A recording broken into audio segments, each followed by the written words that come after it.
Global Typhoon, Chairman TV. Weather update. Helping homeless people. Please subscribe.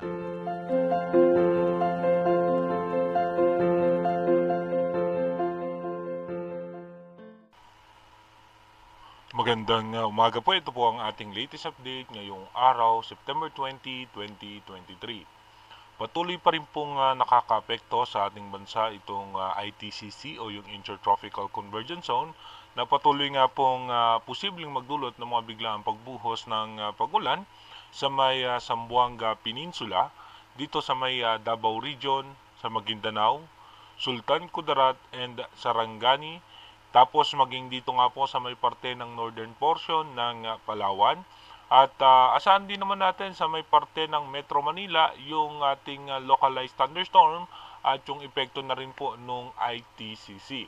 At ayon nga po sa advanced weather forecast ng European Center, patuloy pa rin po nating minomonitor yung dalawang posibleng low pressure area na magdudulot nga po ng pagulan sa ating bansa. At sa ngayon nga po, nilabas ng European Center na nasa 45% chance na maging isang tropical depression or mahinang bagyo.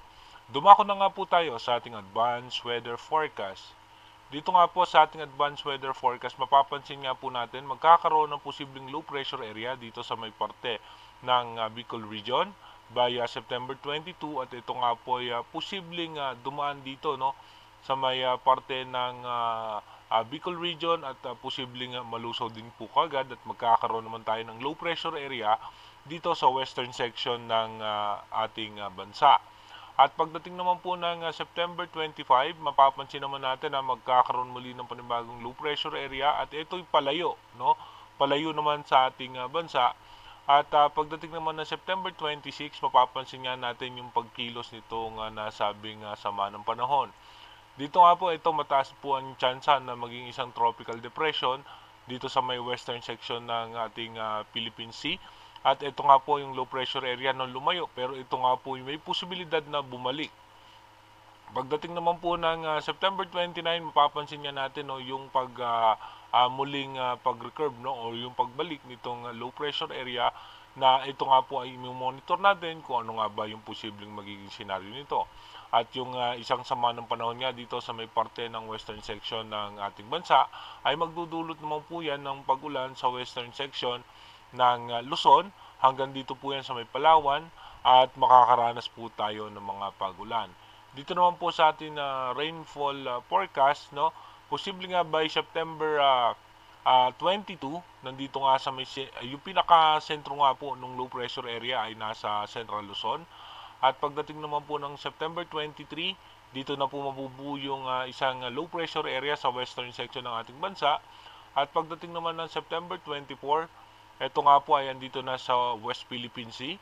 At magdudulot nga po yan ng pag-ulan, itong dalawang sama ng panahon dito nga sa may gitnang bahagi ng ating bansa.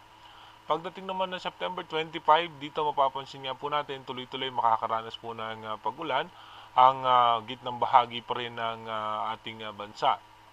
By September 26, ito na nga po yung panibagong low pressure area na papalayo nga po at muling babalik. By September 27, ito nga pong low pressure area na nandito nga sa western section ng ating bansa ay posible nang maging isang tropical depression. By September 28, ito naman po yung isa pang low pressure area na posibleng papasok muli ng ating Philippine Area of Responsibility, at habang isang tropical depression yung nagpapaulan sa may parte ng Luzon. Abot po yan hanggang sa may Bicol Region at sa may Mindoro Provinces.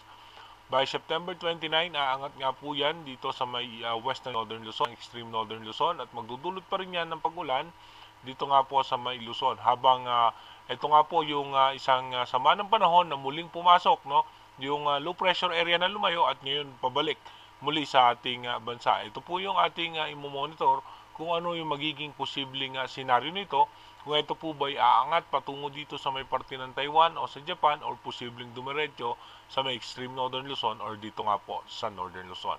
Again, inuulit po natin yung ating advanced weather forecast is possible scenario pa lamang po yan. Malaki pa rin po ang posibilidad na magbago po yan. Kaya manatili tayong tumutok sa ating advanced weather forecast para malaman po natin yung mga posibleng sama ng panahon na makakaapekto sa ating bansa. Mag-iingat po tayo palagi. God bless po sa ating lahat.